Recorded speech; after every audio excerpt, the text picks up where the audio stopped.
शोरबे वाले सालन से मुतल्लिक़ अक्सर ख़वातीन के यही प्रॉब्लम्स सुनने में सामने आते हैं कि हमारा शोरबा गाढ़ा नहीं होता, या उसके प्याज टमाटर अलग अलग से तैरते नज़र आते हैं, या फिर उसके ऊपर तरी ठीक तरह से नहीं आती, जिससे कि सालन की सही लुक नहीं बनती। तो आज की वीडियो फिर आपके लिए है कि अगर आपके साथ भी इसी किस्म के कोई मसाइल चल रहे हैं तो आज की वीडियो में देने वाली हूँ परफेक्ट एक शोरबे वाले शलजम गोश्त की रेसिपी। और इन सारे पॉइंट्स को आज मैं आपके सामने क्लियर कर दूँगी कि प्याज टमाटर क्यों अलग से तैरते नज़र आते हैं, या सालन के ऊपर अगर तरी नहीं आती तो किस वजह से नहीं आती, या आप अपने सालन को किस तरह खूबसूरत, देखने में जो खूबसूरत भी हो, खुश जायका भी हो और ग़ज़ाइयत से भरपूर भी हो, किस तरह अपने हांडी को आप ग़ज़ाइयत से भरपूर बना सकते हैं, अपने शोरबे वाले सालन की लुक खूबसूरत कर सकते हैं। तो वेलकम करती हूँ आपको घरदारी विद ट्रिक्स के चैनल पर। आज बना रहे हैं हम शोरबे वाले शलजम गोश्त। सर्दियों की अहम डिश है, अहम रेसिपी है, हर घर में बनाई जाती है और पसंद की जाती है। शलजम गोश्त के लिए गोश्त ले लिया है मैंने तकरीबन 500 ग्राम, हड्डी और बोटी मिक्स गोश्त है। साथ ही मैंने उसमें डाल दिया है मोटा कटा हुआ प्याज, एक बड़ी साइज़ का, दरमियानी साइज़ के आप 2 डाल दें। साबुत लहसुन डाल दिया है मैंने इसमें, और बेसिक मसाले जाएंगे साथ नमक, सुर्ख मिर्च का पाउडर, हल्दी पाउडर, सूखा धनिया और कलवंजी।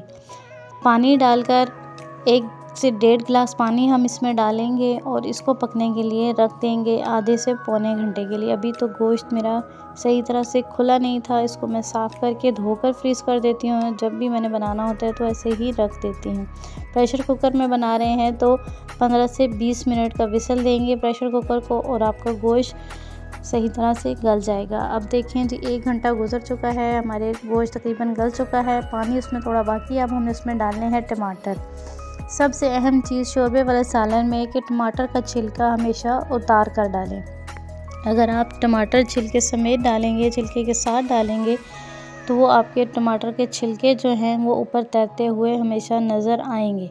इसलिए जब भी शोरबे वाला कोई सालन बनाएं तो कोशिश करें उसका छिलका उतार लें। और छिलका उतारने का सबसे आसान तरीका यही है कि एक तरफ अगर आपकी हांडी बन रही है तो दूसरी तरफ आप छुरी की नोक या किसी भी नोकीले कांटे के साथ लगाकर हल्की आंच पर टमाटर को थोड़ा सा घुमाएं और चंद ही सेकंड में उसका छिलका ऊपर से अलग हो जाएगा। आप आसानी से उसको रिमूव कर सकते हैं। टमाटर का छिलका उतार कर हमने काट लिया है और उसको शामिल कर दिया है अपनी हांडी में। मिट्टी की हांडी में बना रही हूँ, इससे खुशबू और भी ज़्यादा अच्छी आएगी और ज़्यादा ग़ज़ाइयत आएगी और लुक भी ज़बरदस्त आएगी।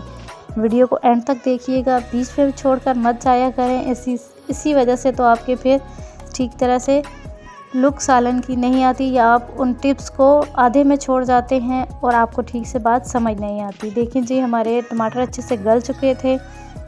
अब हमने डाल दिए हैं इसके अंदर शलजम मोटे कटे हुए, और साथ ही डाल दिया है कुकिंग ऑयल। अब सबसे अहम चीज़ है जी इसकी भुनाई आपने करनी है इसकी 10 से 12 मिनट तक। अगर बहुत ज़्यादा खुश्क हो जाए तो थोड़ा सा पानी डालकर आधा कप या उससे भी कम डालकर मज़ीद इसकी भुनाई करनी है, ताकि आपके जो प्याज और टमाटर हैं बहुत अच्छे से उसके अंदर हल हो जाएं। जब तक हांडी की भुनाई अच्छी नहीं होगी, आपकी हांडी की ना तो लुक आएगी, ना ही टेस्ट आएगा, और ना ही उसका ऑयल अलग होगा, और ऊपर सालन के ऊपर तरी नहीं आएगी। देखिए हमारी ग्रेवी कितनी ज़बरदस्त बन चुकी है, कोई चीज़ भी आपको अलग से नज़र नहीं आएगी।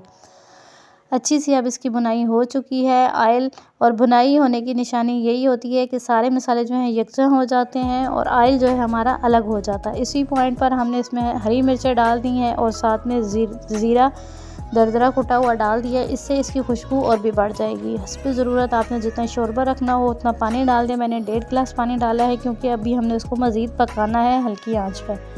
आधे से पौना घंटा मज़ीद मैंने उसको दम वाली आग पर पकाया है। शलजम हमारे अच्छे से गल चुके हैं। ये मैं आपको अभी एक तोड़कर दिखा देती हूँ। देखिए जी शलजम हमारे अल्हम्दुलिल्लाह बहुत अच्छे से गल चुके हैं। बहुत ज़्यादा आपने अगर इनको गलाया तो शलजम उसके अंदर हल हो जाते हैं और देखने में जो खूबसूरत नहीं लगते। सालन के ऊपर अल्हम्दुलिल्लाह अच्छे से तरी आ गई है। कोई आपको प्याज टमाटर कोई चीज़ भी आपको अलग अलग तैरती हुई नज़र नहीं आएगी। छोटी छोटी टिप्स होती हैं, इनको फॉलो किया करें। वीडियो को पूरा देखा करें ताकि आपको सारी टिप्स और ट्रिक्स जो हैं सही तरह से समझ में आ जाए। वीडियो अच्छी लगे तो लाइक ज़रूर कर दिया करें, अच्छा सा कमेंट करके हौसला अफजाई कर दिया करें। चैनल पर नए हैं तो सब्सक्राइब करके साथ बेल आइकन को प्रेस कर दें ताकि अगली आने वाली वीडियो आप तक बर वक्त पहुँच सके और ये देखने में बिल्कुल फ्री होगा। आई होप आपको आज की वीडियो पसंद आई होगी।